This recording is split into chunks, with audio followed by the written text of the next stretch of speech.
keto carnivore diet. Yeah. Pretty interesting. I hear a lot about people doing beef only, which is interesting. And so when my wife first started having crazy microbiome issues, basically unintentionally, she just was going towards like what makes her feel okay. She gravitated towards a wildly predominantly beef diet.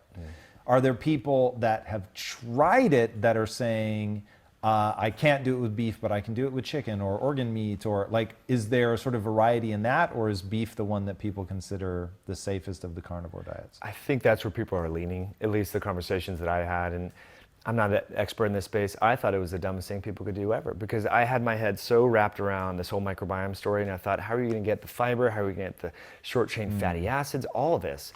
But then I listen to the comments on my YouTube videos. I read direct messages on my Instagram, and I'm just blown away. Either these people are lying or they're telling me the truth, and I really believe them. Have you tried it? Personally, yeah. So I've been doing it for the past 3 months, and right now?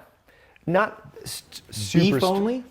No, so that's the thing where it's a little bit different. So we have backyard chickens, so we do eggs, we do turkey eggs, chicken eggs, turkey eggs. Is that considered carnivore? Yeah, I think any animal product is considered carnivore. Okay, interesting. What blood markers are you watching? Sleep scores, heart rate variability, body temperature, blood glucose, and ketones. My hemoglobin A1C increased by 0.5 of a point. So it went from, which is surprising to me. Yeah. 4.8 to 5.3. But everything else, I mean, iron, ferritin increased, which I was probably expecting, eating more red meat, things like that. You worried at all about cholesterol? No, because my triglycerides are historically low. That's the only one you worry about? Well, I worry about cholesterol when triglycerides and glucose and liver enzymes are out of whack. So your liver tends to take the brunt of metabolic burden first. It's a key metabolic signaling hub. And so if your liver enzymes start to rise, your glucose is rising, your hemoglobin A1C is rising, then and your triglycerides are increased, then I'm more concerned about what's going on with your LDL cholesterol, and your low HDL.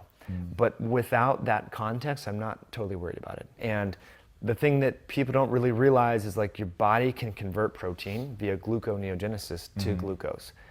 There's certain cells and tissues, red blood cells, the neuron, various central nervous system cells within our brain that absolutely need glucose. They can't use fats or ketones. Right.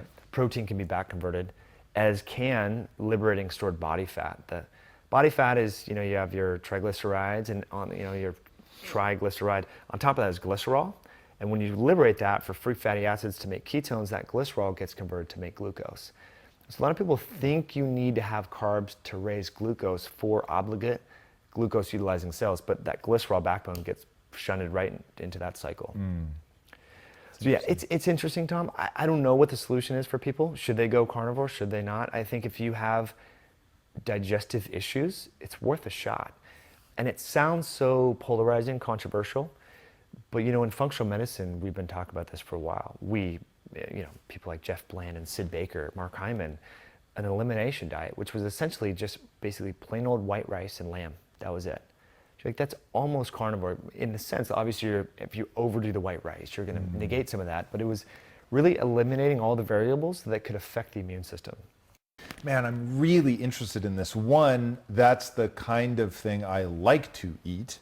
Like if you told me that I could have hamburger and eggs, I'm done. Like I don't need anything other than that.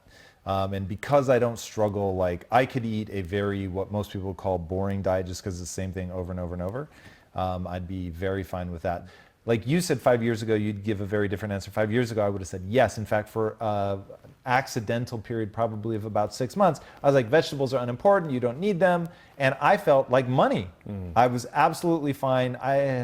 Was it a true carnivore diet? It must have been pretty fucking close. Like it would have been beef, eggs, cheese, probably some lettuce and pickles that would sneak in on burgers occasionally, but obviously I don't eat the bun, I don't have ketchup or anything like that. So it would have been real close.